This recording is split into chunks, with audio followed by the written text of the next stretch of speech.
409 pages, that is the reported length of the collective bargaining agreement the WNBA signed in March 2026, yet buried inside those hundreds of pages is a striking omission. The single word that arguably matters most to player eligibility is never actually defined.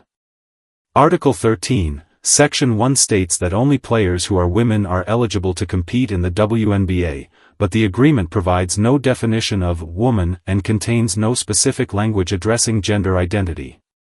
That means the league's eligibility framework, at least as described here, rests on one short clause without establishing a biological standard, hormone requirement, verification process, chromosome requirement, or explicit self-identification rule in either direction. The same agreement goes into extensive detail defining numerous other terms, yet leaves this central eligibility term unexplained, creating what critics describe as a major gap in the language.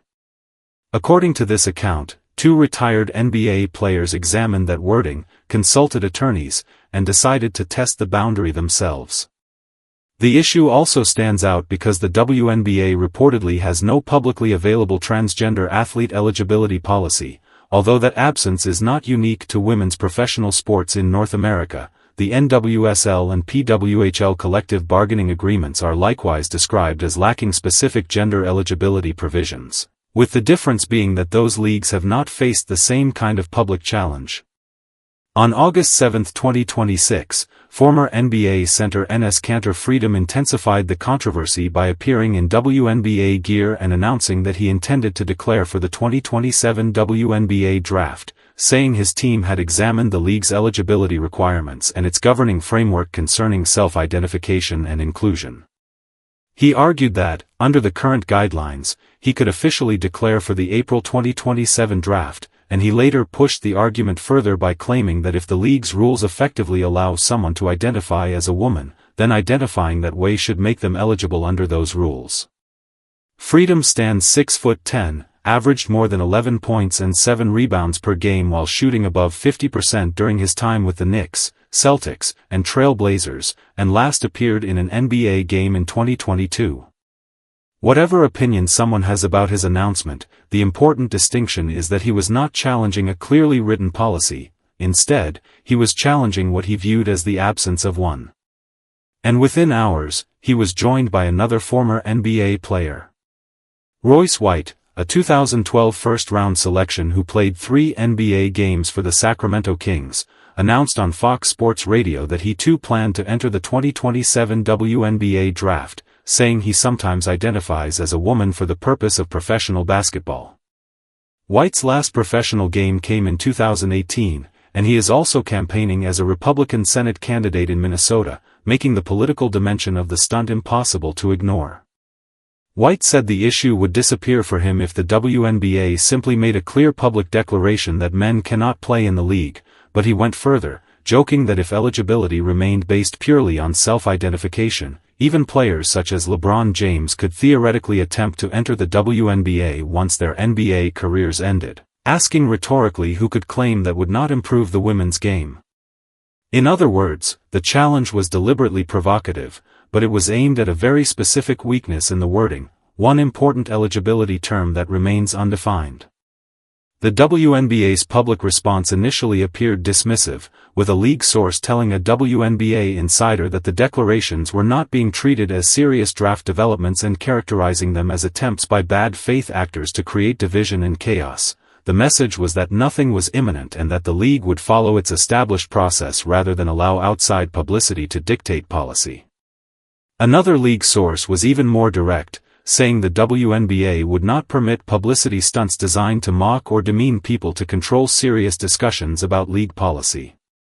But dismissing the people making the challenge did not automatically resolve the underlying language, and behind the scenes the issue was reportedly elevated quickly. Commissioner Cathy Engelbert sent a memorandum to the Players Association addressing the gender eligibility question and disclosed that a task force made up of team presidents and general managers would examine the issue. The crucial point in that memo was that WNBA player eligibility rules are collectively bargained, unlike the rules used by certain other leagues and governing bodies, while preserving the integrity of the competition and ensuring fair play remain among the league's highest priorities. In practical terms, that means Engelbert cannot simply create a new definition unilaterally and attach it to the existing rules.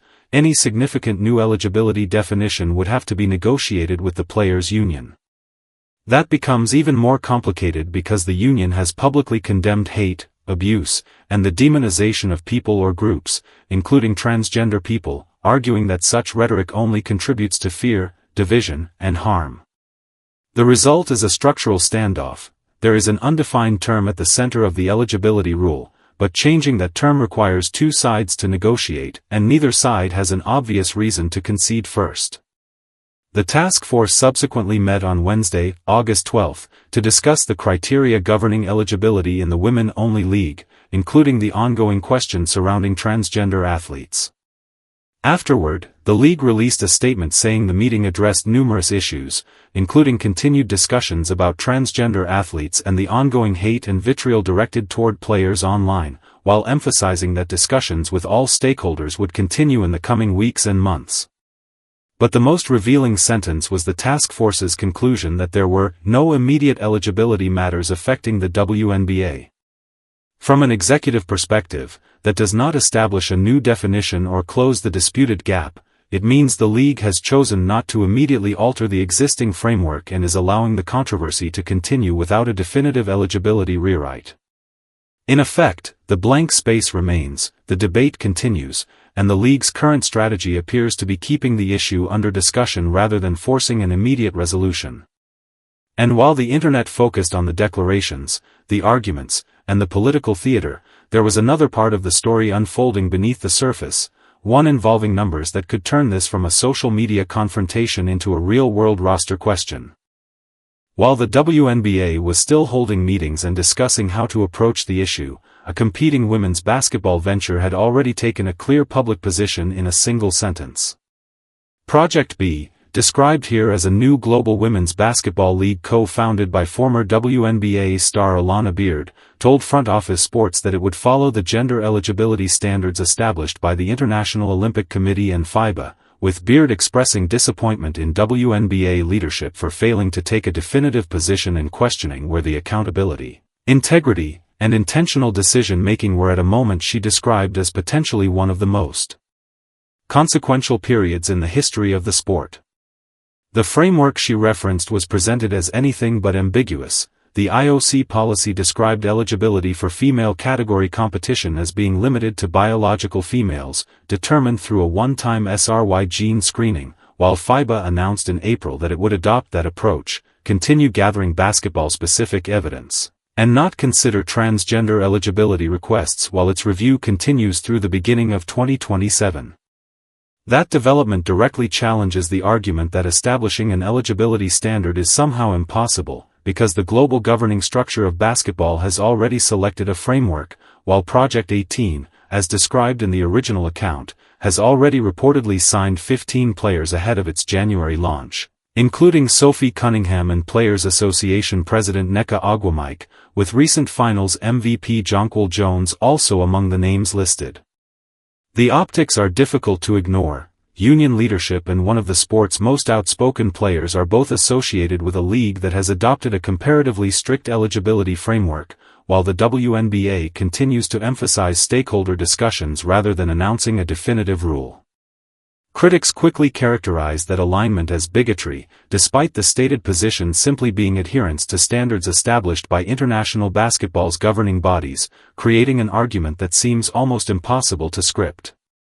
Then comes the development that transforms the debate from something purely theoretical into a question involving an actual professional player, Julie Van Loo, born Julianne Van Loo, who previously played for the men's side of ESB Terneuzen before transitioning in 2021 and now plays center for Monaco Basket Association in France's Ligue Féminine 2, the second division of French women's basketball. During the 2025-26 season, Van Loo reportedly averaged 21.2 points, 20.2 rebounds, and 2 assists per game, and in March 2026 she produced an extraordinary single-game performance by setting a new LF2 rebounding record with 30 rebounds while scoring 21 points.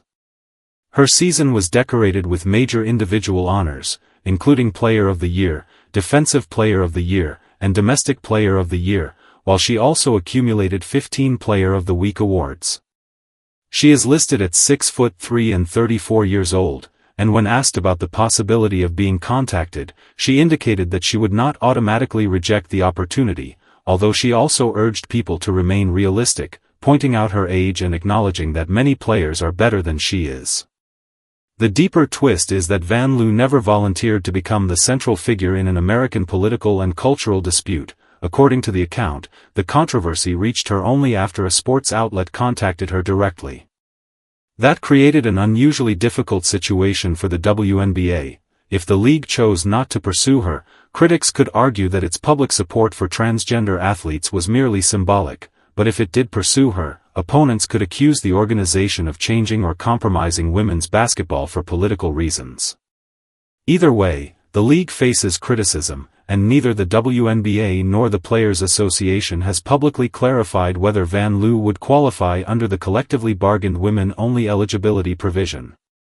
That refusal to provide a definitive answer is arguably more consequential than the provocative draft announcements themselves, because if the answer were completely obvious under the existing agreement, explaining it should be straightforward. The controversy then circles back to the Indiana Fever and two players whose public comments have received significant attention. The issue intensified after Sophie Cunningham told ESPN that she had no hostility toward the transgender community but nevertheless opposed transgender women competing in women's sports, a position that produced criticism from some groups, support from others, and even contributed to rallies being organized outside arenas before Fever games. Cunningham framed her concern around protecting young girls from having to compete against biological males and later connected the issue directly to Title IX when speaking with reporters. Whether people agree with her or not, she made the argument publicly, under her own name, while league officials were still developing their institutional response.